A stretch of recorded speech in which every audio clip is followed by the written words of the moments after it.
Hey guys, it's Frenzied again. Hey, another quick comparison video of some firearms here that I have attempted to at least carry for CCW. Quick reviews of each. I'll start up here at the top. That's a Kimber Ultra CDP2 6-shot 45 auto. This is a Sig Sauer P239. This one in particular is in 357 Sig. It's got a 7-shot magazine plus one in the chamber, and then that's 8, I believe. This is a Kahr P45 and 45 ACP, 6 in the magazine and 1 in the chamber for 7. This is a H&K Heckler & Koch P7 M8. So it's an 8-shot magazine. You can put one in the chamber for 9, and it's a 9mm parabellum. This is an H&K Heckler & Koch USP Compact in 45 ACP. I believe it's 8 shots in the magazine plus one in the chamber, so it's 9 shots.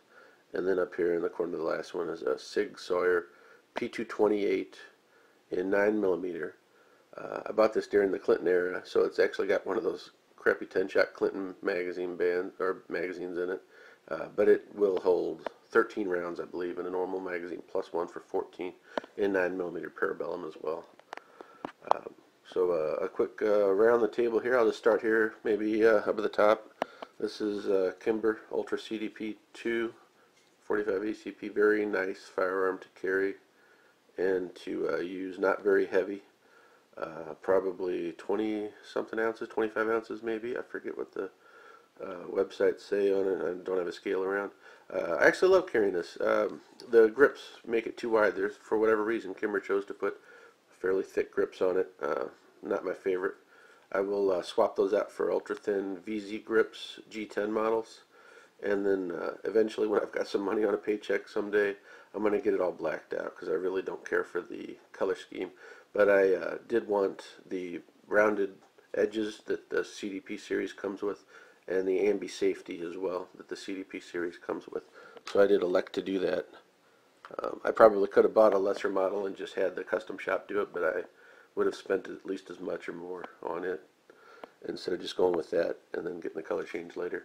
This is that Sig Sauer P239. I've owned this for quite a while actually. Bought this back when it first came out. I think it came in 357 Sig. Since then I bought a 40 caliber barrel for it as well.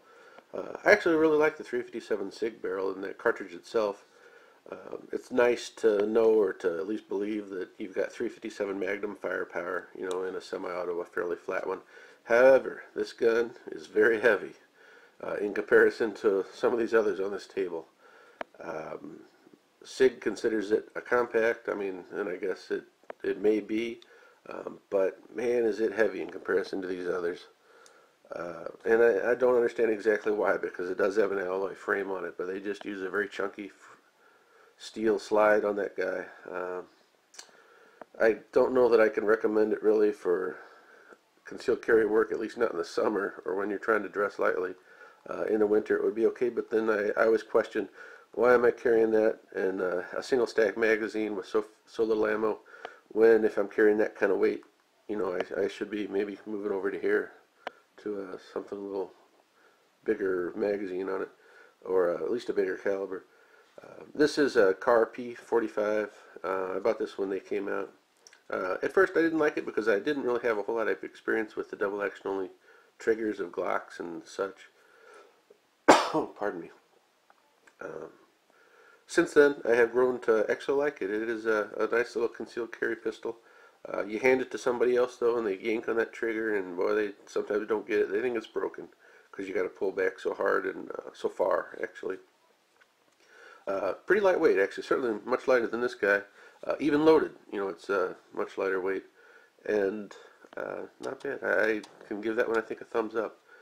This one is very flat, 9mm, very interesting design. I'm sure there's other reviews out there, but you have to actually squeeze it to cock it. It's called a squeeze cocker. Completely safe. Germany come up with this design as some way to make sure the gun was rendered completely safe if it was dropped from the hand, so it could not fire at all. And so that's what that does. You'll see actually on the end of it there, the firing pin, or something related to the firing pin, protrudes when you cock it. And if you let it go. Very loud cocking, releasing it at least.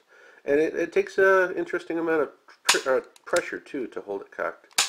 I know I was trying to show my sister how to fire that the other day, and she commented on that it was not one of her favorites because of that. It took some pretty hefty hand pressure. This is an interesting gun that I actually liked, especially when I bought it, and I still like it a little bit, at least, is the HK USP Compact.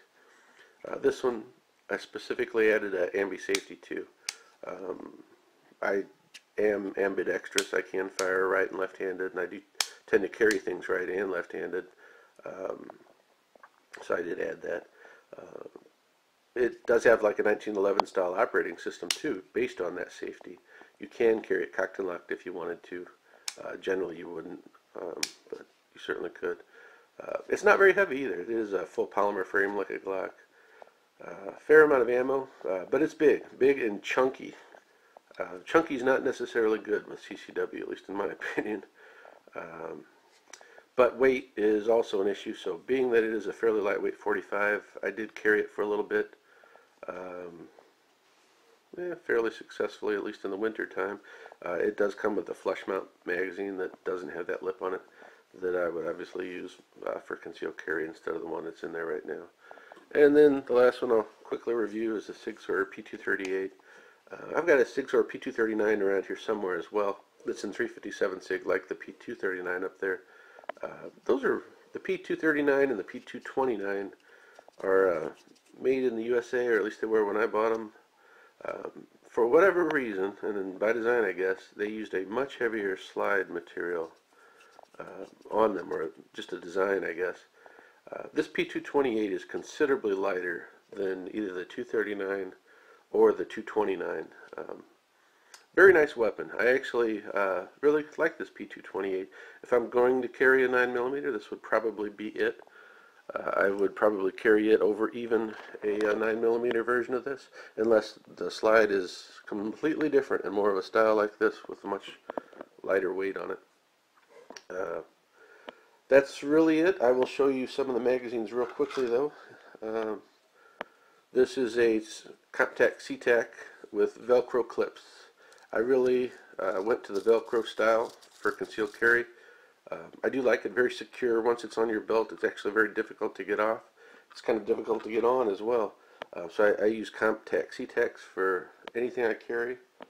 The other one I will use a lot, especially for summer carry, is this Fist Secret Systems number 22 holster. This has got a nice gap there where you tuck your shirt in around it. The Comptac C-Tac, you can try to tuck your shirt in around it too, but it's just a little tougher to actually be successful with it, where this one is much more so. So that's the Fist. There's others besides the Velcro that you can go with. Here's a Comptac C-Tac with a C-clip on it. These clips are fairly good too. The belt fits between these two, and it does not put a piece of plastic over your belt like it does on this model, for instance. That's a huge tell for people that you're carrying a concealed weapon, is if you see these plastic clips hanging over your belt, around your side or around your back. So a lot of people do go with the Velcro. The Velcro is completely invisible, and these little C-clips are much less visible, less noticeable. The other interesting thing is back in the day, Million Mile March, carried some of these guys in those. I'm going to show you a couple of other pistols here since I've got a few seconds left. One of the ones that I actually carry a good bit is this guy right here.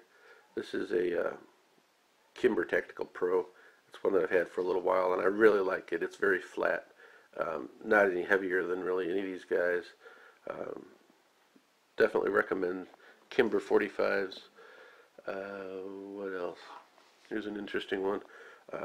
It's a Smith & Wesson 44 Magnum Ultralight. It's one of those ones that nowadays are probably $900, $1,000.